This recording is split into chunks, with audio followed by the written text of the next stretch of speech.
अहोई अष्टमी का व्रत हर साल कार्तिक मास के कृष्ण पक्ष की अष्टमी तिथि को रखा जाता है। इस दिन माताएं अपने पुत्र की दीर्घायु के लिए व्रत करती हैं। करवा चौथ के 4 दिन बाद अहोई अष्टमी की व्रत रखा जाता है। अब की बार यह व्रत 24 अक्टूबर दिन गुरुवार को रखा जाएगा। इसमें तारों को अर्घ देकर माताएं व्रत खोलती हैं और भगवान का भोग लगाने के बाद वह अपने बच्चों को भी प्यार से खाना खिलाती हैं।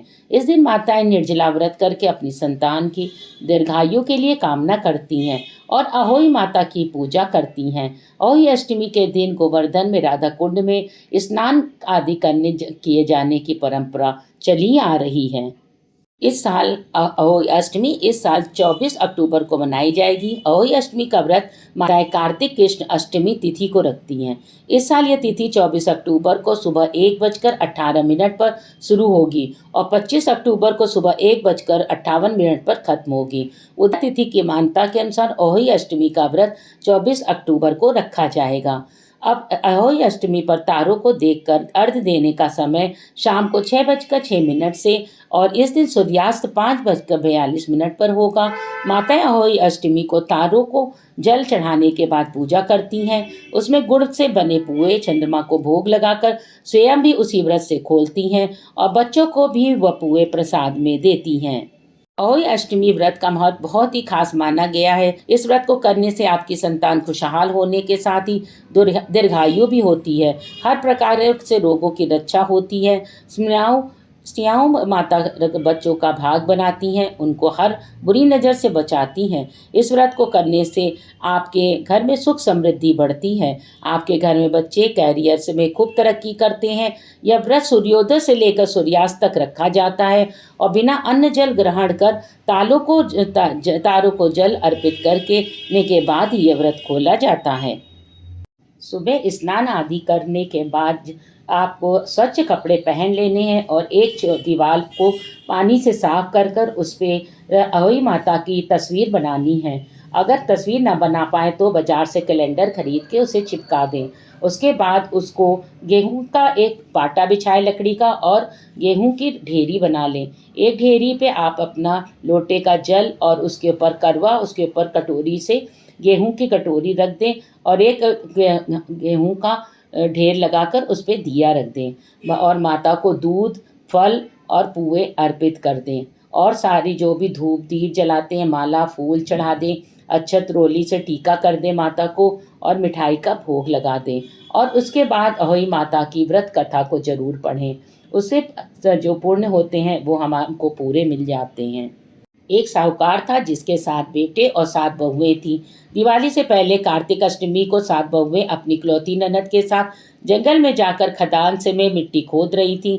वहां स्याहू की मांग थी। मिट्टी खोदते समय ननद के हाथ से स्याहू का बच्चा मर गया।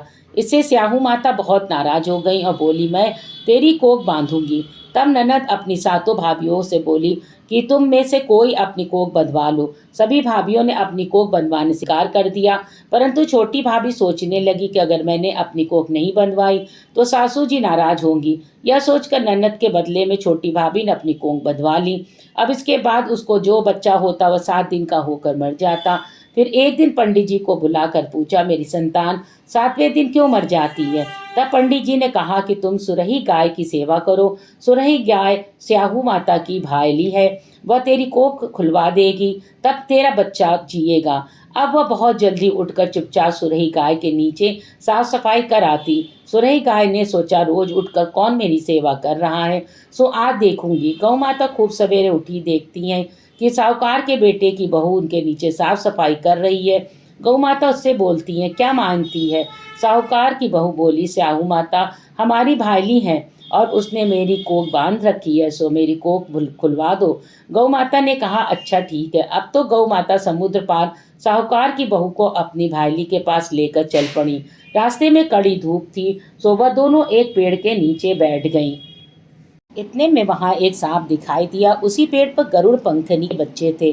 सांप गरुड़ पंखनी के बच्चों को मारने लगा। तब साहूकार की बहू ने सांप को मारकर ढाल के नीचे दबा दिया और बच्चों को बचा लिया। थोड़ी देर में गरुड़ पंखनी आई तो वहां खून पड़ा देखकर साहूकार की बहू को परचोच मारने लगी। तब साहूकारनी बोली कि मैंने तेरे बच्चे को मारा नहीं है, बल्कि सांप तेरे बच्चे को डसने आया था। मैंने तो तेरे बच्चों की रक्षा की है। इससे गरुड़ पंखनी प्रसन्न हुई और बोली कि मांग क्या मांगती है। वह बोली, 7 समुद्र पर स्याऊ माता रहती हैं, मुझे तू उसके पास पहुंचा दे। तब गरुड़ पंखनी ने दोनों को अपनी पीठ पर बैठाकर स्याऊ माता के पास पहुंचा दिया। स्याऊ माता उन्हें देखकर बोली कि आप बहन बहुत दिनों से बाद आई। फिर कहने लगी कि बहन, मेरे सिर में जू पड़ गई है।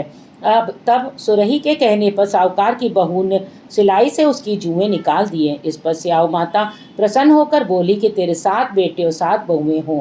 साहूकारनी बोली कि मेरा तो एक भी बेटा नहीं है, 7 कहाँ से हो जाएंगे। स्याऊ माता बोली, वचन दिया है, वचन से फिरूं तो धोबी के कुंड पर कंकरी होऊं। तब साहूकार की बहू बोली, माता कि मेरी कोख तो तुम्हारे पास बंद पड़ी है, जा जा तेरे घर में तुझे 7 बेटे और बहुएं मिलेंगी। तू जाकर उनका सम्मान कर, 7 अहोई बनाकर 7 कढ़ाई करना। वह घर लौट कर आई तो देखा 7 बेटे और 7 बहुएं बैठी। हर्ष व खुश हो गई। उसने 7 अहोई बनाई, 7 उजमान किए, 7 कढ़ाई की। कि दिवाली के दिन जेठानियां आपस में कहने लगी कि जल्दी जल्दी पूजा कर लो, कहीं छोटी बहू बच्चों को याद करके रोने न लगे। काफ़ी देर तक न रोने की आवाज़ नहीं आई तो जेठानी ने बच्चों को भेजा। बच्चों ने देखा, वापस आकर कहा, चाची तो कुछ मार रही हैं, खूब उजमान हो रहा है। यह सुनते ही जेठानियाँ दौड़ी दौड़ी उसके घर गई और जाकर पूछने लगी कि तुमने कोख कैसे छुड़ाई। वह बोली, तुमने तो कोख बंधाई नहीं, मैंने बंधा ली। अब स्याऊ माता ने कृपा करके मेरी कोख खोल दी है। स्याऊ माता ने जिस प्रकार उस साहूकार की बहू की कोख खोली, उसी प्रकार हमारी भी खोलिए, सबकी खोलिए। कहने वाले ही तथा औकार भरने वाले तथा परिवार की कोख खोलिए। के बाद हमें आरती करनी चाहिए। जय अहोई माता, जय अहोई माता, तुमको निस दिन ध्यावत हर विष्णु विधाता। ओम जय अहोई माता, ब्रह्माणी रुद्राणी कमला तुम ही जग माता। सूर्य चंद्रमा ध्यावत नार ऋषि गाता। ओम जय अहोई माता, माता रूप निरंजन सुख संपत्ति दाता। जो कोई तुमको ध्यावत नित मंगल पाता।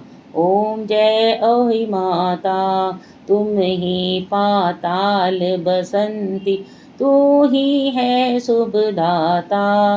कर्म प्रभाव प्रकाशक जग दिसे त्राता। ओम जय अहोई माता, जिस घर थारो वासा, वाही गुण में आता। कर न सके सोई कर ले, मन नहीं घबराता।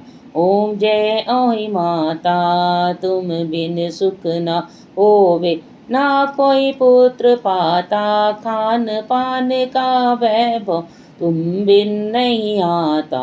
ओम जय अहोई माता, शुभ गुण सुंदर युक्ता, क्षीर नदीर जाता। रतन चतुर्थ तो कोई नहीं पाता। ओम जय अहोई माता, श्री अहोई माँ की आरती जो को गाता। उमंग अति उपजे, पाप उतर जाता। ओम जय अहोई माता, ओम जय अहोई माता। आरती के बाद हमको रात में तारों को अर्घ्य देना चाहिए और उसके बाद अपना व्रत खोलना चाहिए। चैनल को अभी तक लाइक और सब्सक्राइब नहीं किया है तो सब्सक्राइब कर दें। धन्यवाद।